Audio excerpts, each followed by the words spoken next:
Welcome to VistaTalks, interesting discussions with interesting people from all around the world.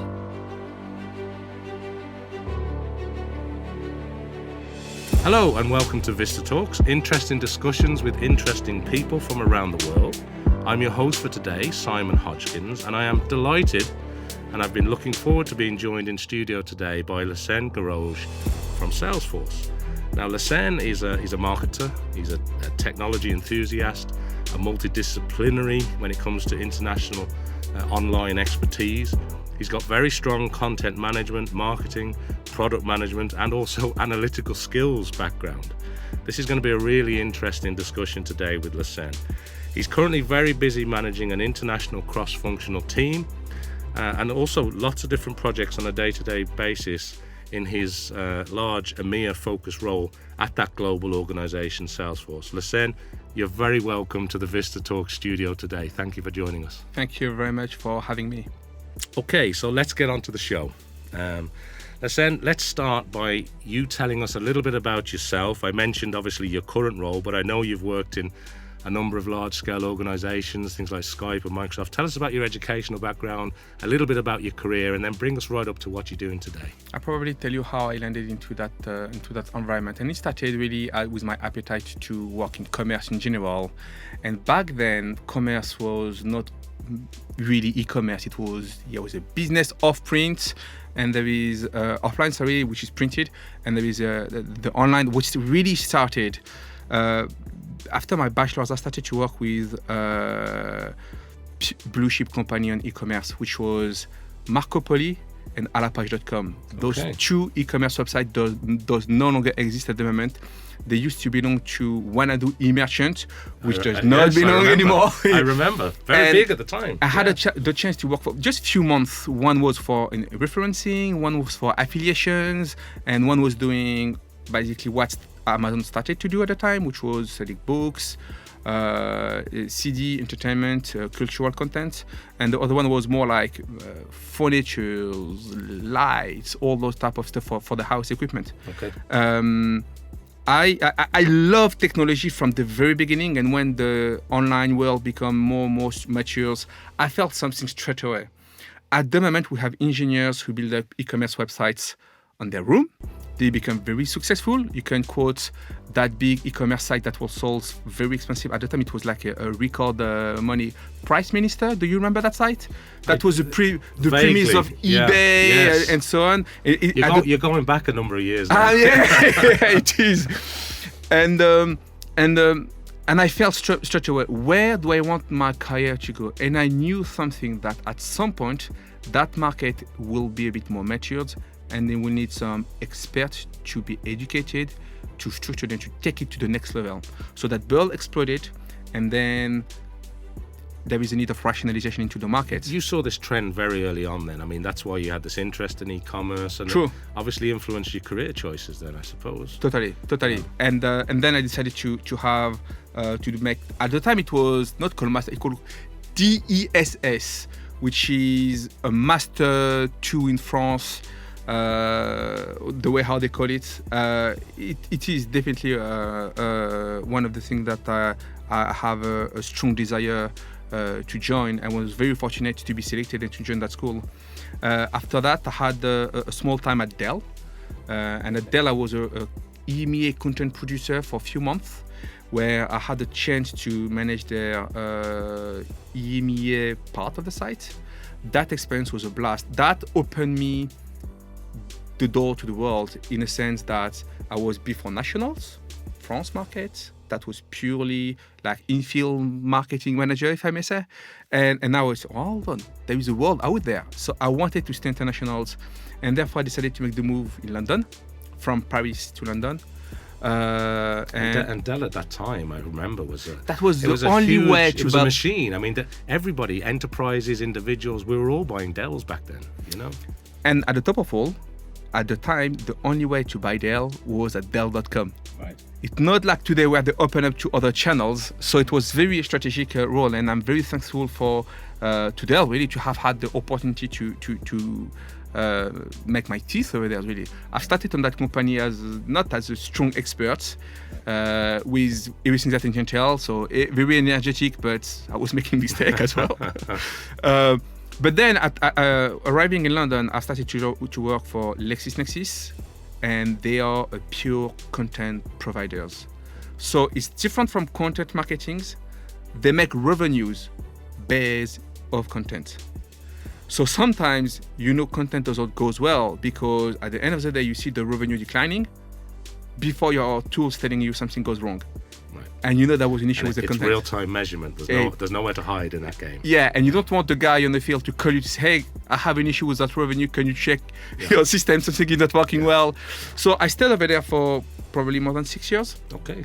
And then I joined Skype.com, and that was content marketing, Skype.com, 32 languages, in the midst of the integration and acquisition of Microsoft. So they moved the headquarters from Tallinn, Estonia to London. And we have my first boss was initially in the US, and then there was few reorg. And then subsequently I started to join Salesforce. Okay. And at that time in Skype, I mean, I think everybody at this stage has used Skype. People use it now to connect internationally around the world. And there's lots of alternatives to Skype now, but Skype's still as prevalent as ever. And with its Microsoft integration now, it's becoming more and more involved in an enterprise environment. So, I mean, a fantastic journey to be involved in. And of course, that brings us right up, thank you, to your current role, this large-scale sort of EMEA focus that you have in Salesforce. So I'm wondering, can you just maybe tell me a little bit about your role today in Salesforce? Because it's quite broad. You're involved in lots of different areas. So maybe just give our audience a sense of what you're involved in and what you look after for Salesforce. Because Salesforce, it's one of the biggest companies on the planet. It's the SaaS leader. It's known as the number one global CRM player. Everybody knows the brand, but you play a very important strategic role in there. So can you tell us a bit about that? You need to look at Salesforce not only as the size of it, but at the speed of growth. Right. Salesforce having an issue at the moment, which is they are growing very quickly. And therefore, content team that get organized locally and in HQ does need a bit more of more a stronger coordination, I will say. They were doing a great job. They're doing a great job. They are really fantastic at what Salesforce is doing. But as we scale, we need to be prepared for a more wider, holistic view toward what we are doing across EMEA from a content perspective. And that's what I'm looking at the moment. It is looking at the prioritizations, the alignment of the resources, what the best tactic and the best practice that we can apply to be very, very effective to the market. And at the top of all, Salesforce is still scaling and growing. We are hiring at a pace that it's rare to see for a company. What will happen when we're going to increase the team and we are going to have more people to be integrated, how we're going to be able to cope and to manage that? There will be so many stakeholders to take in consideration for content. And one of the things we don't want to do is to have everyone creating content on silos for different purposes and not being well aligned accordingly. But there is as well a challenge where you want to be aligned with everyone, but that's the best way to get the content out, because you have so many people involved and then you don't get things done. So there is some mechanisms that you can do to put things moving forward. For instance, snackable contents. You cannot have a heavy operation with a heavy validation process behind that with structures organically that will be unbearable. So I'm looking into that. I cannot tell too much about what's coming up and all the key initiatives, because obviously what I'm working on will come out at some point, and therefore I'm going to spoiler alert. But the sense is really to look into our content marketing strategy across markets in EMEA. We have well-established teams that are doing a fantastic job locally. Yeah. Are we ready to scale and to be more efficient down the line? And that's those questions that I'm looking at. Okay. And thank you for sharing that, because when we see Salesforce from the outside, and it's huge. I was looking at the recent Dreamforce convention. Oh yeah. You guys are going to need your own city, if not your own country, at this stage, because we're running out of places that you can all fit in. You're bringing places to a standstill, and it's fantastic. There's a global buzz around what's happening at Salesforce, and obviously aligning that content globally is very important. The good thing with Dreamforce though is that we do these. Salesforce does these giant events. Yes. In San Francisco. They get a part of the city totally blocked just for Salesforce during the time of the event, and people come and engage, and there is a lot of things happening. But we do as well some we call it world tour, where we bring Dreamforce at the regions, and we localize these events. When I say we localize, we basically bring that spirit, but we put it into the UK with that UK flavor, we put it in France with that French flavor, we put it in Germany with that German flavor, we put it in Tokyo, in Japan with that Japanese flavors, and so on. So we try to make sure that it's not a US only event. We want to be close to our audience, and we want to build a relationship with them. We are available, we are reachable, we are palpable, we are there. Okay, and I suppose that bringing the essence of what Salesforce is to that local audience is obviously really helped by those activities, and very central to what you're doing across EMEA. Now, let's move it on a little bit to, let's talk about social media. You've mentioned it a couple of times now, and we see that you're obviously active on social media. Yeah. You've talked about this in the past, and I wanted to sort of ask you a little bit about building relationships with customers and your views, Lahcene, on how you see the role that social media plays. Now that you can look at that from both a business perspective and from a personal perspective too. So what are your thoughts on social media and how that role is playing out? It's changing rapidly. What are your thoughts? There is a common point, whether a common element, whether you do that privately or for your personal brand or for your private company or for your company. You have to be present. And the fact that you're present means some duty, some work. You have to get the content out that will be engaging and entertaining. And that's probably one of the main reasons people get into social media. They get some snackable content, and then they get some easy information. They learn something in a quickly manner, in a seamless manner. And sometimes on the go, they work on it and they look on their phone. You can reach now as a business your audience while they go to the dentist. That's a true fact. Back then, you have to go to your laptop, working hours, 9 to 5, and that was it. So the common ground is really we have to be available. And when I say we have to promote content in a regular basis, in a regular cadence. A brand that fails to communicate on social media and their channels too often might be spamming perceptions. But not enough might be just, they're not going to come, I'm not going to follow them. It's not important. Okay, not interesting enough. The other thing to build a good relationship is, regardless of all those marketing techniques that we are building, we need to be authentic, genuine. And that means that sometimes while we are in a corporate environment, and true for the corporate, and it's going to become the trend more and more as time goes on, where we get this content well polished, well prepared, and people want to have genuine behavior. We know there is human behind those corporations that speak truth and speak about their expertise and their passions. And speaking on that truth, because I did want to bring up the ohana, the Hawaiian word for the intentional family. I know it's a big thing within the Salesforce community, but basically your 4 core values there at an organizational level, it's trust, customer service, innovation, and equality, if I have those 4 correct. And you're talking about, here from a social media perspective, that trust and that authenticity is really required both at a personal and a business level. Yes, it is. It is very important. I try to not have 2 faces. I don't want to have the face which I have at home and the face which I have at the office. I really want to be the same person all the time, wherever I go, and speak truth and be honest and genuine. And that level of consistency, I suppose, is afforded to you via the social media, and you can get that voice out there in a consistent manner. People can get to know the real Lahcene. There you go. Yeah.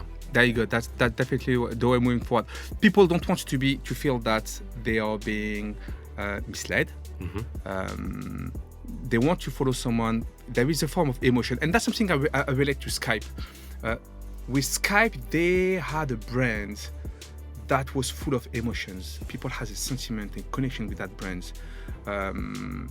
They come to Skype because they had a story that they can relate to. At the time, it was very difficult to connect with people remotely. And that was Skype. There were stories saying people get married over Skype, kids goes overseas for studies or so on, and they get connection this way. The grandparents get Skype at home to get connection with the grandchildren via Skype. There was a big emotions. We keep a bit of that and a bit more on a different level, but on social media, we want to keep a connections, a sentiment with what we believe people who represents aspect of our passion and what we love. We all follow some YouTubers, what we call the influencers, and I put with my fingers in bracket. Inverted commas there in the studio, yes. Yeah.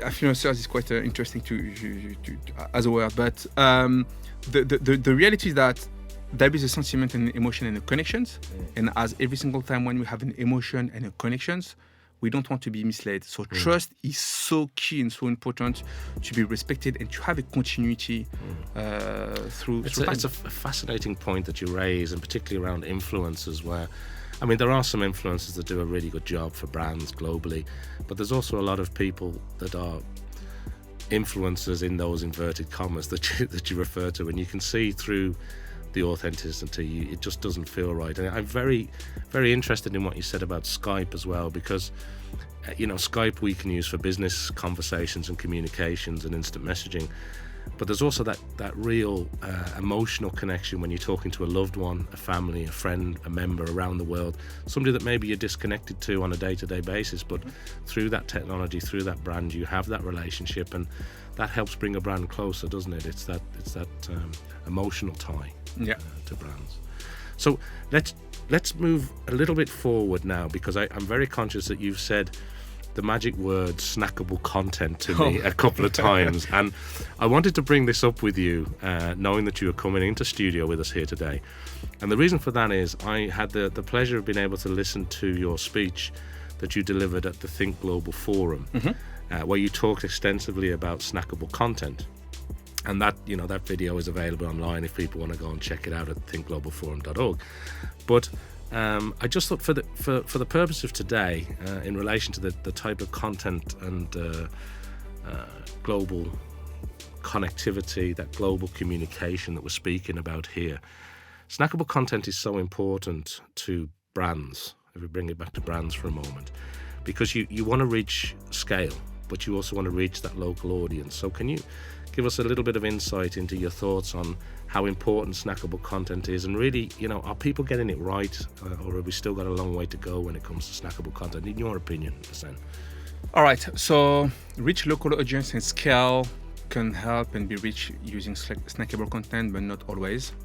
But from a B2B perspective, snackable content is becoming a thing. People are trying to look at key recipe to get it right. Well, here's the truth. That recipe, whoever has it, come to me, I want it.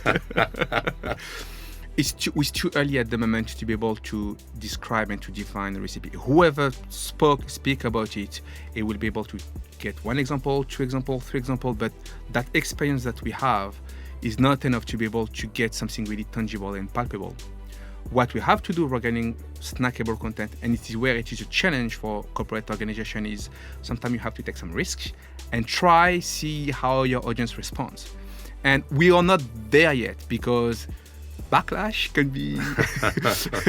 can cost a lot. And you need a little bit of bravery there with the risk and the trials, and you need to try new things. There is a bit of flair, a bit of creativity, but at the top of all, before getting any risk, before getting anything on that way, getting to know your audience.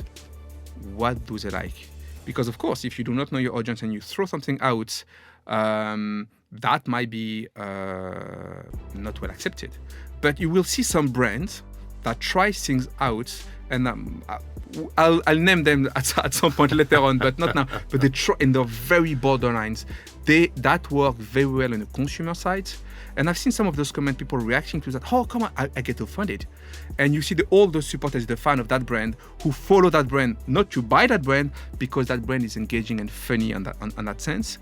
And therefore, they explain, oh, he didn't get it. That's the typical comment that I say to people who react to that, we'll say, borderline comment. Obviously, we don't want corporate organization to be borderline. That's not something that I recommend anyone to do. But on the B2 side, some brands tried it. It has worked well. They build an audience base, and it's depending on your targeted audience. But in a general sense, you want to try snackable content for a specific purpose, but you want to get engagement. You want to get something a bit entertaining. You want to convey information. That information you need to educate. Is like with kids, right? Nowadays we are talking about the skill not being sit down at school and listening to the teachers. It's learn and play. You want to feed them information via entertaining them in the meantime. Those techniques that you want as well to apply on social media with your snackable content when you want to throw something out that will be memorable. Okay, so obviously memorable, knowing your audience, that little bit of creative flair, taking a few risks. But then how you do that when you're a large organizations? Yeah. And everything's centralized in HQ, and you want your local team to boost some corporate content, but you don't get the local flavor. You don't get the local. You cannot manage that from HQ. So that the way to do that really is to make sure that you have a strong, solid team in the regions, in the fields, on that particular city that knows well the audience, and connecting with that team on a regular basis. So it's not a problem to have a content team in HQ, a content team doing some coordination internationally, a content team locally. That's not redundant. They have a different purpose. Content is a wide area, and there is room for different type of activities on that content area. And we need to empower that regional team to boost some regional content. And I've seen that with some brands which they're very good at it. I look at the French one and I look at the English one, the Brits one. They are totally different. Okay. And they send the content in a different manner. They take in consideration the local cultures. And you can see one is a bit more mature, more experienced, and the second one penetrated the market just recently and started that just recently. So they are trying things and they try to learn and build an audience and see how their market is. So you can see the level of maturity between the two. Yes. It's two different people, two different teams, and I'm pretty convinced that those two people might talk together nearly every day.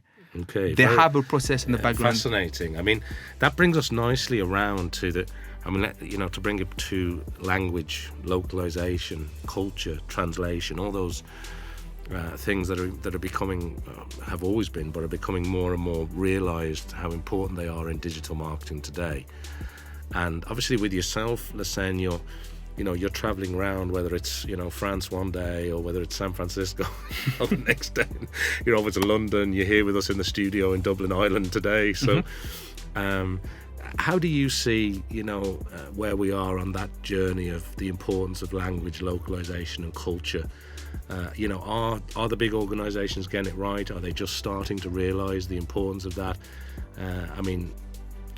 What are your views on that? Localization is changing again. So we've seen the shift of localization from translation, localization, globalization, internationalization. So we've seen that pattern coming further and further, and some people use now transcreations and different terminologies, and content marketing as a whole, including localization, is being disrupted. We cannot handle the content in the same manner as we used to handle. Certain company will treat the localizations aspect as a cost center, which you raise the tickets and you ask your agency to be more efficient. And next year, you do the same thing, same budget, but more efficiently. And there will be some control quality and so on. At the end of the day, is that content right for your cultures? Is that content right for your markets? We know, and we studied that at school at the very early day, every market is at a different stage of the product lifecycle. Some will be a bit at the beginning, some will be mature, some will be in decline. Are we selling the same content? Are we simply translating and localizing the same content to the same one? Or are we saying, for instance, that here's the report, here's the key finding, but that's different and more adaptable for a different market than the other, and therefore I'm going to put the emphasis into a different aspect, into the different market? Are we capable, my accent took over, are we capable to be able to bring that level of work and analysis and convey that content out? Usually, I'm talking with a lot of LSP, they are not there yet. They've listened to that feedback. Are they ready to that? I do not know. Now, a lot of marketing organizations, they have an agency and a team for localizations and another one to create that content. Often, they don't speak to each other. Very often. And therefore, you will find struggle to get the two lines connected and to be able to adapt. Localization team quite often, and I'm sure a lot of people in the audience will understand with that, they are not involved at the creation of the process. They haven't seen the brief. They do not know what's the KPI of that content, why we are trying to achieve, what's the context of why we decided to create that content, and what behavior and action item we want. They've seen the report, just translated, that's it. And I even seen something really interesting is that some people in the industry try to say, well, we're going to localize all blog. And that was it. But you take an author from another country that will speak to an audience, to a different market, and you localize that. Is that the purpose of a blog? So there is a big misunderstanding. There was some practice that apply at certain times that if we carry on to apply, we're going to see less and less engagement. People see a lot of content out. They want quality, but we want that we speak to them and we serve the user with the information that we are conveying. If we don't do that well, we are going to lose the battle because some people will get it and will do it better.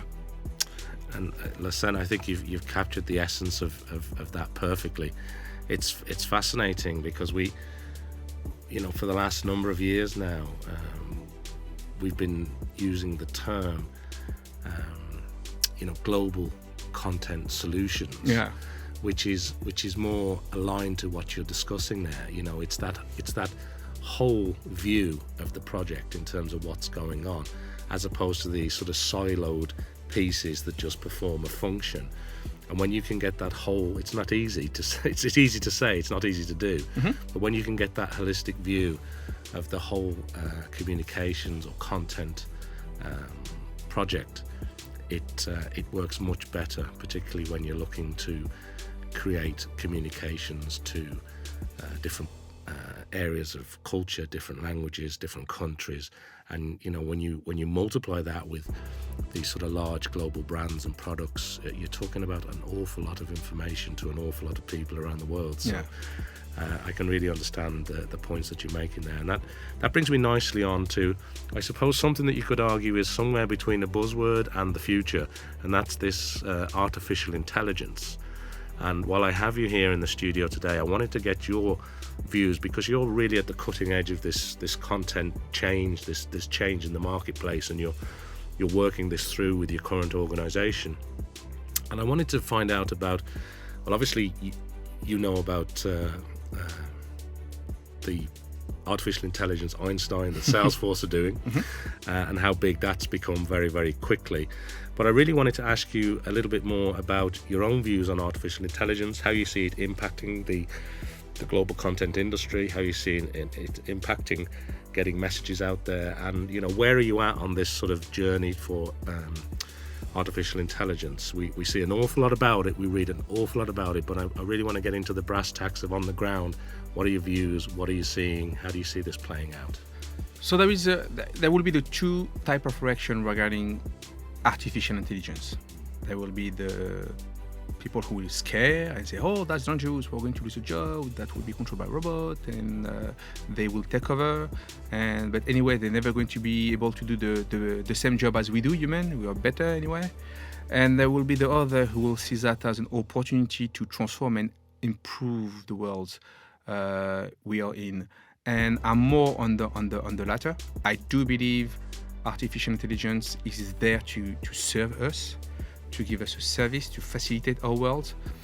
In content marketing, it's definitely going to help us better.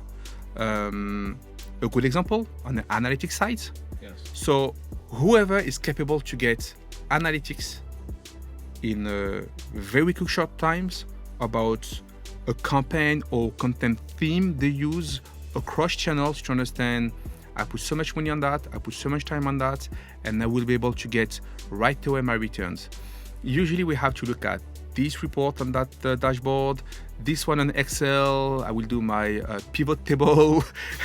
We're all still doing pivot tables, yeah. And you go to the inside team and they have a ton of requests and they try to get you in, and then you have to make sense of the data that you read.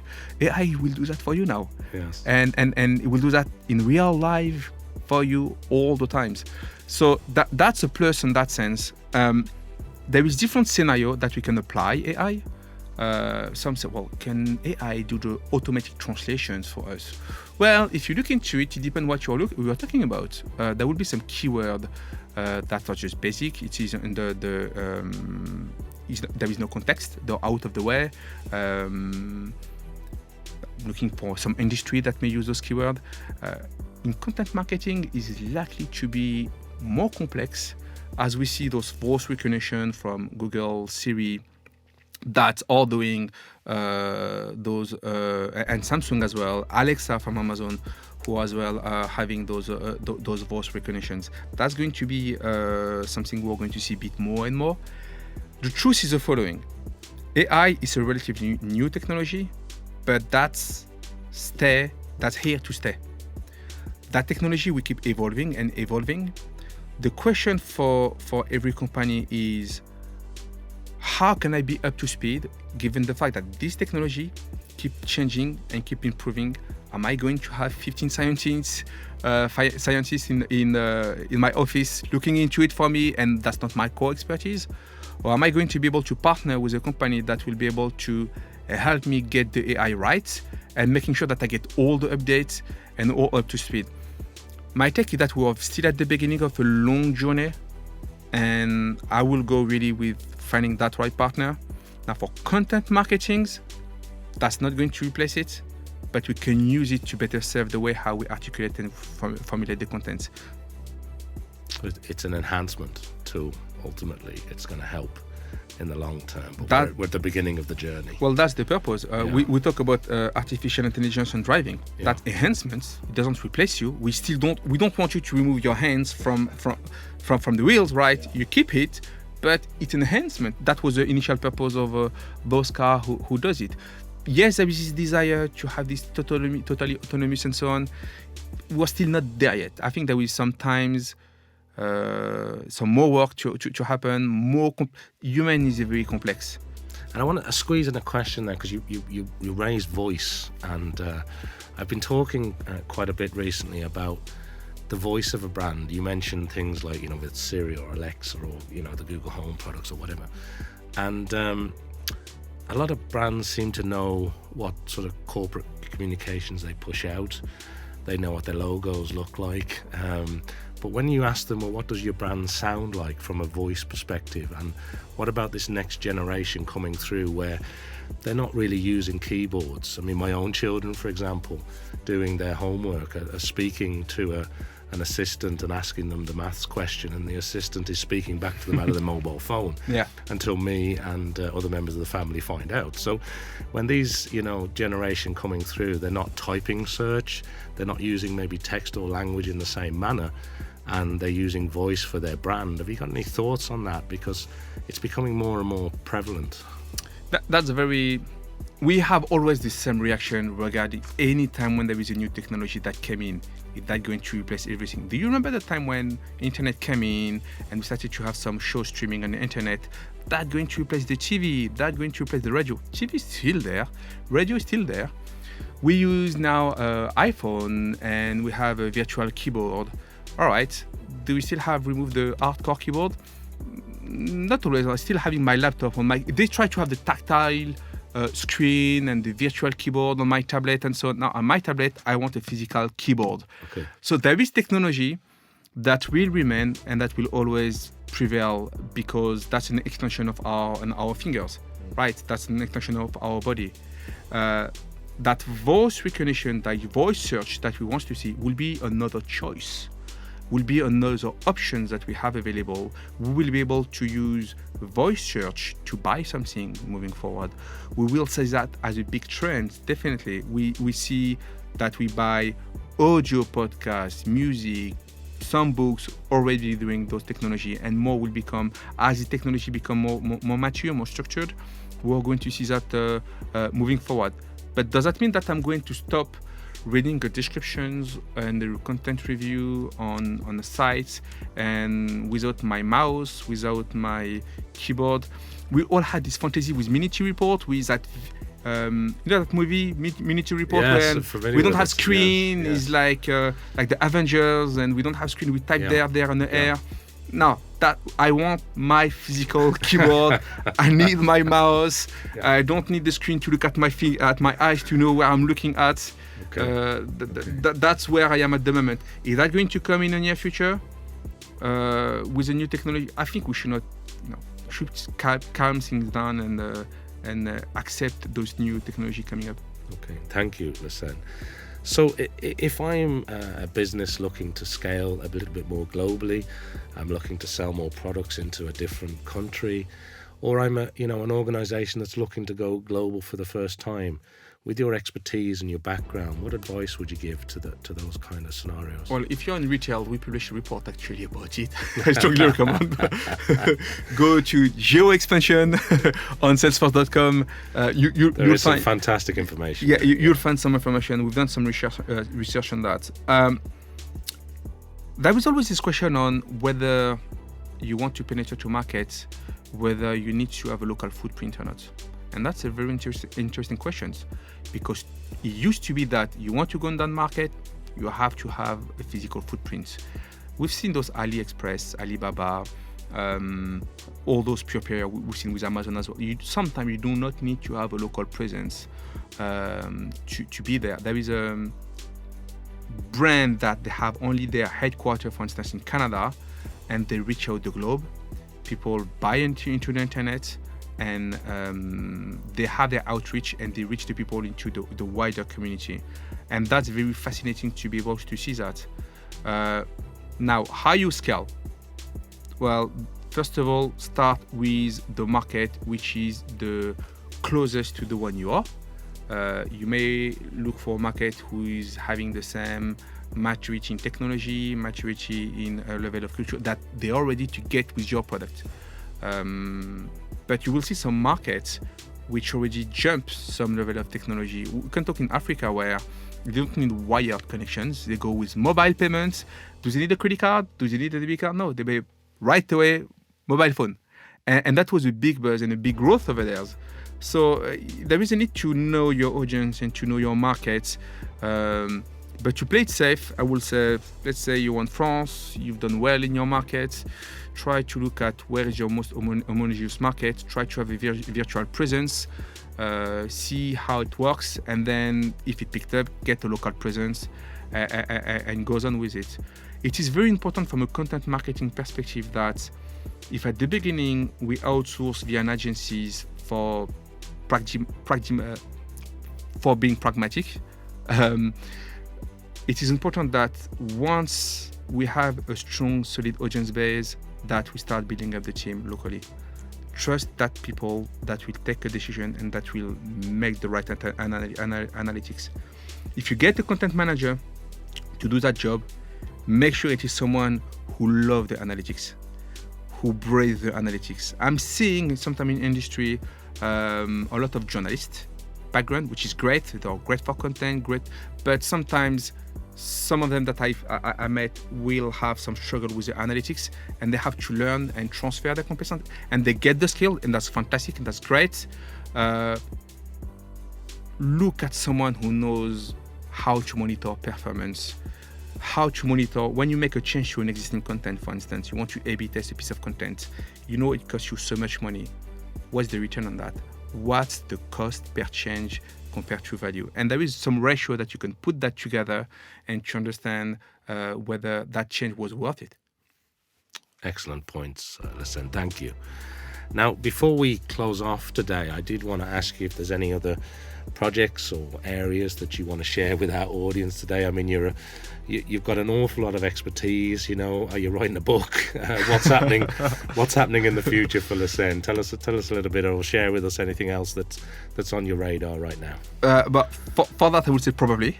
Oh, really? Okay. We'll. But for the moment, I have few projects that they are still at the very early stage. I'm not yet ready to speak up about those projects. I need to free up a lot of times to be able to get those things through. But there is few projects that I have dear to my heart. One of the things is really when you acquire a specific knowledge, I don't want to keep that. I think it is important for me to be able to give back to the people. And there is different way to give back. There is definitely via social media, sharing some of the knowledge that I have acquired on the moment and commenting some of the things and the actualities. But there is as well transmitting that knowledge into more structured manners. And there is getting more experience and getting your teeth done into different areas. I've said too much and not enough many times to keep the suspense. Well, I'm conscious that you've also taught at the university in Paris. You've taught on e-commerce. You've sort of hinted at a potential book in the future. So it sounds like you've got an awful lot coming down. So we must stay tuned to see what's coming from your side of things. Hopefully, we'll have chance to talk about that at some point in the future. And very busy. Yeah. Okay. Lahcene, I want to say thank you for sharing your information, your insights and your knowledge with us here today at VistaTalks. It's been my pleasure to have you in the studio with us today. So thank you so much. Thank you, Simon. It was my pleasure to come over, to be able to have this nice conversation. And I'm definitely subscribed to VistaTalks and listening your podcast. We certainly appreciate it. I've seen some great name in the list already. And I'm looking forward to see the one coming after me. Thank you, Lahcene, for your kind words. It's been an absolute pleasure. So thank you. And that brings us to the end of today's show. Thank you for listening today to the discussion here in studio with Lahcene Guerrouj. Be sure to tune into the next episode of VistaTalks for more interesting discussions with interesting people from around the world. You can find all of the VistaTalks episodes at vistatalks.com. And they, of course, are available to listen to on all the popular podcast platforms. VistaTalks, interesting discussions with interesting people from around the world.